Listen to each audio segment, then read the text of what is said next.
tanggal 2 September 2014 peningkatan status menjadi kepenyidikan atas nama tersangka JW dari Kementerian ESDM.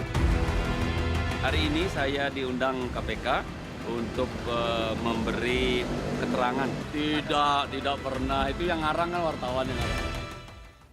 Jero Wacik menjadi menteri aktif ketiga di masa pemerintahan SBY Budiono yang ditetapkan KPK sebagai tersangka korupsi.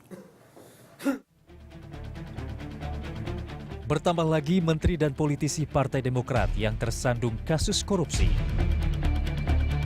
Rabu lalu, Komisi Pemberantasan Korupsi atau KPK menetapkan Menteri Energi dan Sumber Daya Mineral Jero Wacik sebagai tersangka karena diduga menyelewengkan wewenang dan memeras dalam periode 2011 hingga 2013.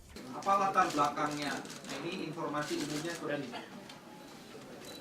Yang pertama, pasca menjadi menteri di Kementerian ESDM, maka diperlukan dana untuk operasional menteri yang lebih besar. Nah, untuk mendapatkan dana yang lebih besar daripada yang dianggarkan, kemudian dimintalah dilakukan beberapa hal ya, pada orang di dalam kementerian. Beberapa hal itu misalnya berkaitan supaya dana operasional itu bisa jauh lebih besar. Misalnya sebagai contoh adalah peningkatan atau pendapatan yang bersumber dari kickback dari kegiatan satu pengadaan, kegiatan pengusutan, misalnya seperti itu. Misalnya juga pengumpulan dari rekanan dana-dana penggunaan terhadap program-program tertentu. Nah, itu contoh-contohnya.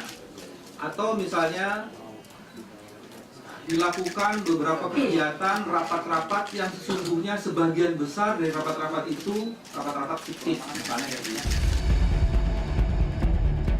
Komisi Anti Rasuah menduga ada uang sebesar 9,9 miliar rupiah masuk kantong menteri yang juga sekretaris Majelis Tinggi Partai Demokrat ini.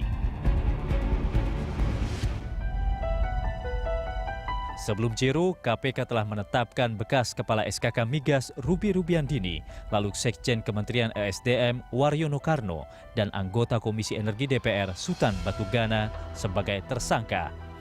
Rudy Rubiandini telah diganjar hukuman 7 tahun penjara.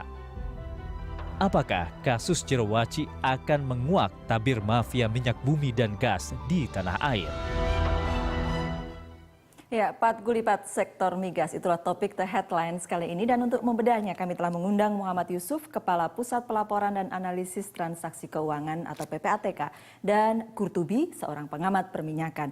Hadir pula Don Bosco Selamun, pemimpin redaksi Berita Satu News Channel, dan Hedi Lugito, pemimpin redaksi Majalah Gatra. Bapak-bapak, terima kasih sudah hadir di The Headlines. Media sebenarnya sudah membahas soal ini, kemungkinan sampai nggak ya ke Pak Menteri, komentar media, Bang Don? Iya, sebetulnya sudah diduga bahwa akan sampai ke sini. Ibarat ketika Abraham Samad mengatakan soal Hambalang, perkara ini akan mengikuti urut anak tangga dan kita sudah tahu akan ada begitu. Cuma tetap saja mengejutkan ketika diumumkan kemarin. Kenapa? Kok baru diumumkan sekarang? Sebentar lagi sebetulnya sudah akan mengundurkan diri karena terpilih sebagai anggota legislatif. Hebat. Menurut saya KPK mungkin mengatakan efek jerahnya yang mungkin mereka ingin, atau marketing lah mungkin untuk melihat kasus ini seperti ini. Jadi mengejutkan karena itu. Sampai tapi menurut saya pokok perkaranya kok sekecil itu gitu kan. Korupsi, manipulasi 9,9 miliar. Untuk ukuran Kementerian ESDM itu sangat kecil. Gitu kan. Jadi ini kan yang dituduhkan kan cuma manipulasi rapat, apa segala macam. Iya, mengambil dari rekanan. Dari rekanan, itu menurut ukurannya sangat kecil. Mungkin maksudnya lebih besar ya? Saya menduga ada sesuatu, nanti akan ternyata lebih besar. Jadi mungkin ya Pak Yusuf akan lebih tahu tuh transaksi keuangannya atau apa. Pak Kurtubi yang lama di BP Migas mungkin akan lebih tahu. Kita pengen Saya nggak jawaban yakin. dari dugaan itu Ya, dari Pak Kurtubi ya. dulu gitu. Saya nggak yakin. 9,9 miliar kata Mas Hedi kecil. Ya, itu memang relatif amat sangat kecil. Ya. Sebab Amat sangat kecil. amat sangat kecil ya. Sebab di dunia migas itu bisnis yang begitu besar di Indonesia itu melibatkan sekian puluh kontraktor asing dan Pertamina tentunya, di mana kontraktor asing sejak awal sampai mereka berproduksi ya itu tidak pernah lepas kaitannya dengan pemerintah ya. Ada peluang-peluang di mana pemerintah bisa melakukan hal-hal yang kurang terpuji dari bisnis yang begitu besar nilainya. Pintu masuknya bisa lewat ekspor, impor, cost recovery, penjualan migas dalam negeri dan seterusnya. Itu kalau pemerintah Jadi bermain. peluangnya sebenarnya banyak begitu ya? Peluangnya banyak dan besar. Dari hulu ke hilir. Dari hulu Dari ke hulu hilir. ke hilir. Sampai izin pembukaan SPBU oleh asing. Izin ya. Oke, iya. Itu semua peluang-peluang di situ. Iya. Pak Yusuf, saya dengar PPATK sudah mulai melakukan analisa serius sejak Pak Rudi Rubiandini tertangkap. Iya, memang kita sudah kirim 8 hasil analisis. 8. Dari Sejak 8 kapan itu sudah sejak tahun lalu. Oke, ya. Dari 8 sudah 3 jadi tersangka. 3 dari tersangka. Siapa saja Dari itu? 8 itu. Ya, saya Pak Rudi, Pak Sekjen, Pak Waryono, dan kemudian Pak Sultan Batugana. Sultan Batugana. Oh. Nah, biasanya pola kerja KPK itu ada Tinggal 5 2 model. lagi dulu. Tidak, dia ada 2 model. Model pertama, dia sejak awal bekerja minta info ke kita. Ya. Jadi 3 bulan sebelumnya sudah minta bahan, kita kirim. Ada juga dia mencari pintu masuk. Nah, saya melihat bahwa 9,9 M ini aja pintu masuk saja. Kenapa? Karena seperti kata Pak Kurtubi tadi, yang menjadi sorotan PPATK saat ini adalah migas ini. Misalnya cost recovery. Siapa yang mengaudit? Betul.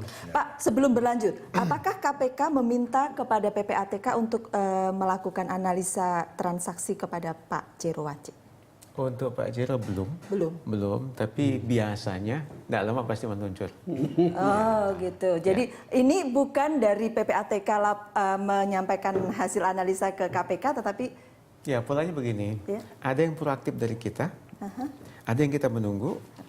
Nanti baru kita kirim umpan pertama, itu akan berkembang lagi.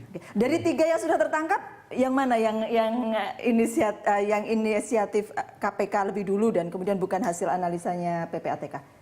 Saya lihat Pak Rudi karena tertangkap tangan. Oke, Pak Waryono dan Kemudian Pak Sultan. Kami mencoba mendalamin sehingga kita bisa lihat dari Amerika masuk Singapura, masuk Indonesia, dan ambil cash. Kita masuk semua. Ya.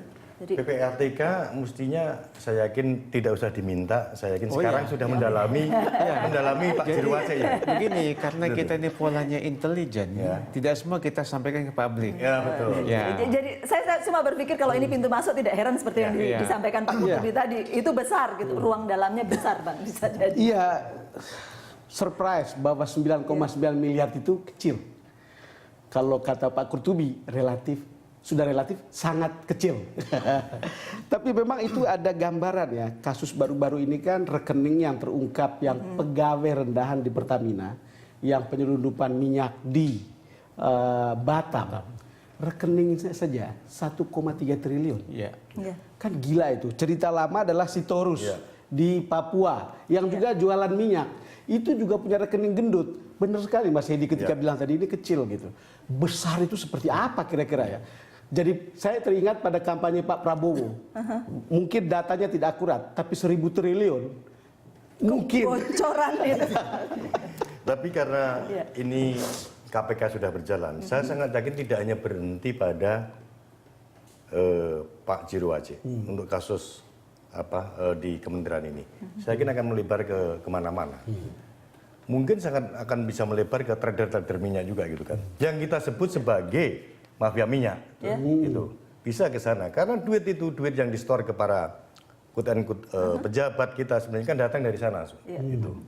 Patut diduga dari sana. Pak Yusuf akan lebih tahu itu. Jadi dugaan saya ke depan ini tidak hanya berhenti pada Pak Jero Wacik.